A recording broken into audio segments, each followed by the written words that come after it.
All right, here we go. Welcome into the show. You're watching Philadelphia Eagles Now by Chat Sports. Chase Sr. here with you. And as always, no matter where you are or how you're tuned in, thank you so much for making today's show a part of your day. And yes, it's a little bit of a different sound. It's a little bit of a different feel. It's a little bit of a different look.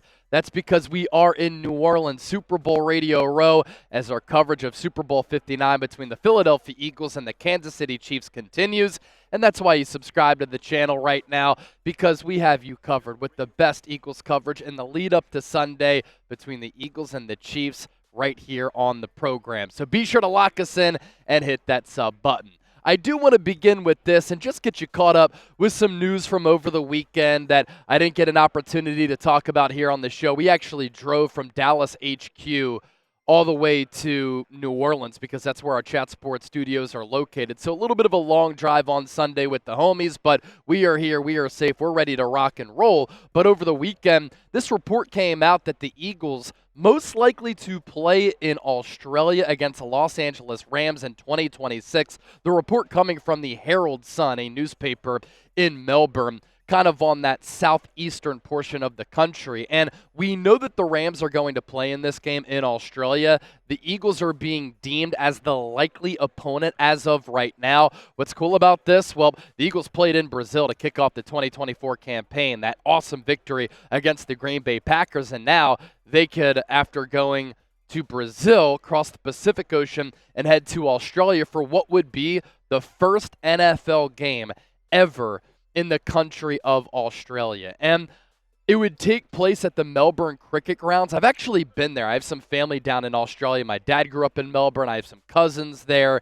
And the Melbourne Cricket Grounds, a great venue. They have AFL games there. That's the Australian Football League. I have seen some cricket matches there between Australia and Pakistan. It would be a wonderful environment. You see the city of Melbourne, the great skyline that they have there in the backdrop. It seats about 100,000 people. And it's pretty interesting. I saw some people talking about this over the weekend saying, this is stupid. I don't understand why the Eagles would do this. I think this is awesome for the Eagles. It's awesome for their fans. The Birds are a massive draw. The fan base travels. They have an iconic brand and name, not just in every pocket of America, but also worldwide. Philadelphia's also been an elite team since 2000. They have now made it to Super Bowls in 2004, 2017, 2022, now in 2024. And they've been to 8 NFC championship games since the turn of the century. And so what the NFL wants is a ratings powerhouse, a ratings draw in some of these games, and the Eagles are hand-selected as one of the few teams who have opportunities to do this. And as a fan, this is what you want. You want for your team to be at the center of the NFL universe, for the world to see what the Eagles are all about. And I'll tell you this, my cousins in Australia and some people who I know there, people who watch this show, Aussie, Aussie, Aussie, oi, oi, oi, the country loves the Philadelphia Eagles, and it will technically be an away game, Eagles on the road to play the Los Angeles Rams. That's what it'll look like by the definition. But I'll tell you this too, the majority of the stadium is going to be rooting for the Eagles, and that is a guarantee. The Brazil game was awesome, and now I think this Australia game, if it is finalized, is going to be very cool as well. To story number 2, we are here in New Orleans. Saints fans are buzzing about the possibility of Eagles offensive coordinator Kellen Moore stepping in as the new head coach to take over for Dennis Allen and Darren Rizzi. Allen was fired, Rizzi the interim. And I have a question here, and a lot of people are wondering this in New Orleans. Is Kellen Moore going to take that Saints job? A couple of tweets from over the weekend. This one from Tom Pelissero, NFL Network, that the Saints plan to meet again with the Eagles offensive coordinator after the Super Bowl, a strong sign that he's the top candidate for the team's head coaching job. Sources tell the insiders, under NFL rules, the sides can't speak again until after the game, which is February 9th in New Orleans. And then Pelissero with the follow-up tweet saying that general manager Mickey Loomis informed other candidates this morning, this was on January 31st, that while there has been no final decision for the Saints, he plans to continue discussions with Kellen Moore. So clearly New Orleans is honing in on him to be their next head coach. Moore has been working on his staff, and he can't officially be hired until after the Super Bowl, and another meeting, of course, happens. That's, of course, because of NFL rules. But then the story broke on Monday from New Orleans. Adam Schefter talking about the AP report. Emails detail the Saints' assistance to the New Orleans Archdiocese in a sexual abuse scandal. And this is a tidbit from the article from the Associated Press. As New Orleans church leaders braced for the fallout from publishing a list of predatory Catholic priests, they turned to an unlikely ally, the front office of the New Orleans Saints. What followed was a months-long crisis communications blitz orchestrated by the New Orleans Saints president and other top team officials, according to hundreds of internal emails obtained by the Associated Press. The records, which the Saints and church had long sought to keep out of the public view, reveal team executives played a more extensive role than previously known in a public relations campaign to mitigate fallout from the clergy sexual abuse crisis. The emails shed new light on the Saints' foray into a fraught topic far from the gridiron, a behind-the-scenes effort driven by the team's devoutly Catholic owner, who has long enjoyed a close relationship with the city's embattled archbishop. So obviously that's a little bit messy. If you're a head coaching candidate, do you want to step into an organization where there's that dark cloud hovering over the organization? And I wonder, will this cause Kellen Moore to hit pause? The Saints also, on top of this, don't have a quarterback in place. Their roster is thin on talent. They don't have a great salary cap situation. Now you have this scandal. But if you are Kellen Moore too, you've wanted to become a head coach for a long time.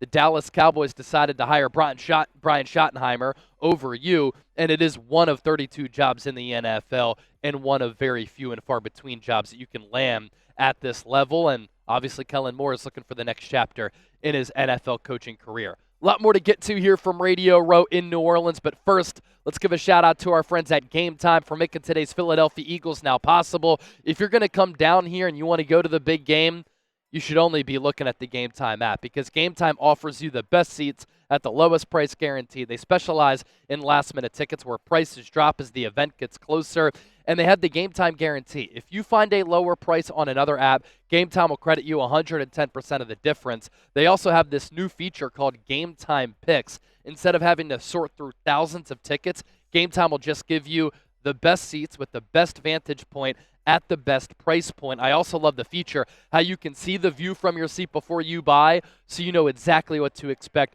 when you arrive, and you get that bird's eye view of the stadium. For instance, Super Bowl 59, Chiefs, Eagles. You want to look down at the stadium because you're very particular about which yard line you want to sit at. You have a look at the Superdome right there, but also you can see that view from your seat before you buy, so you know exactly what to expect when you arrive. So here's the deal. Download the Game Time app, create an account. Use the code CHATSPORTS, CHATSPORTS, for $20 off. Terms apply. First purchase only. Last-minute tickets, lowest price guaranteed. Take the guesswork out of buying tickets with our friends at Game Time, and we'll put all of that information down below in the show notes and attached to the pinned comment of today's Philadelphia Eagles. Now, next up here on the show, regardless of what the Eagles do in Super Bowl 59 against the Chiefs, what is the future of right tackle Lane Johnson? There was some buzz that maybe he could retire. He's getting longer in the tooth, and maybe Philadelphia could replace him with Mekhi Becton, who played offensive tackle with the Jets, moved to right guard, starred there with the Eagles. Could he slide back out to that offensive tackle spot? Well, Lane Johnson said on Saturday he is definitely not retiring. His words, and it doesn't matter what happens in the Super Bowl. Whether the Eagles win or lose, number 65 will be back anchoring the right side of the line of scrimmage to protect Jalen Hurts and block for Saquon Barkley. He did say before the season that physically he feels like he can play until 40. More realistic, though, he'll probably play 2 or 3 more years. Here at the Super Bowl a couple of years ago, I caught up with Jay Glazer, Fox Sports NFL insider, who's tight with Lane Johnson. There was some chatter then that maybe Lane, dealing with all those ankle injuries, could call it quits. And then Glazer told me, look, Lane is not going anywhere. And it seems as though that is going to continue to be the case. He turns 35 years old in May, currently in his 12th season, and he's still getting it done at an extraordinarily high level. Probably the best right tackle of this generation. He was the only offensive tackle in the NFL this year who was top 5 in run and pass block win rate this season, and the Eagles win a lot with him. They struggle when he's not on the field. The Birds 102, 55-1 in games that Lane plays since being selected out of Oklahoma. Shout out to producer Sam. He's a Boomer Sooner. The Eagles are 15-23 when Lane Johnson is not on the field. And in 2024, overall Pro Football Focus grade of 85.4, a pass blocking grade of 88.1, run blocking grade of 80. He gave up 0 sacks once again and only surrendered 1 hit of quarterback Jalen Hurts and, of course, Kenny Pickett and Tanner McKee when they replaced Hurts when he was out with that concussion. I want to round out with this. Let me pose this question for you.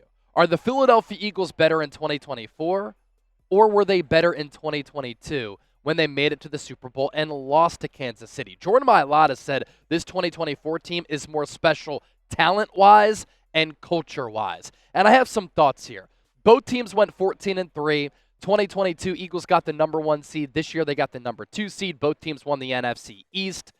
Jalen Hurts in 2022 was asked to throw more because the Eagles didn't have the ground game that they have now with Saquon Barkley, who's a home run hitter, Superman, put together one of the best offensive seasons that we've seen from a skill position player of all time. And I think that the Eagles didn't have a run game in 2022 that bodes well for them here in 2024 against this top 10 Chiefs rushing defense. I also think and know that this 2024 defense is so much better than Jonathan Gannon's unit from a couple of years ago. The defense is younger, faster, more physical, much more athletic, and they're so much more sound on all 3 levels because Vic Fangio is a better defensive coordinator than Jonathan Gannon was then. I will give Shane Steichen the slight edge over Kellen Moore as the offensive coordinator. Philadelphia was a lot more explosive a couple of years ago in the pass game, but again, they're better running the football this year.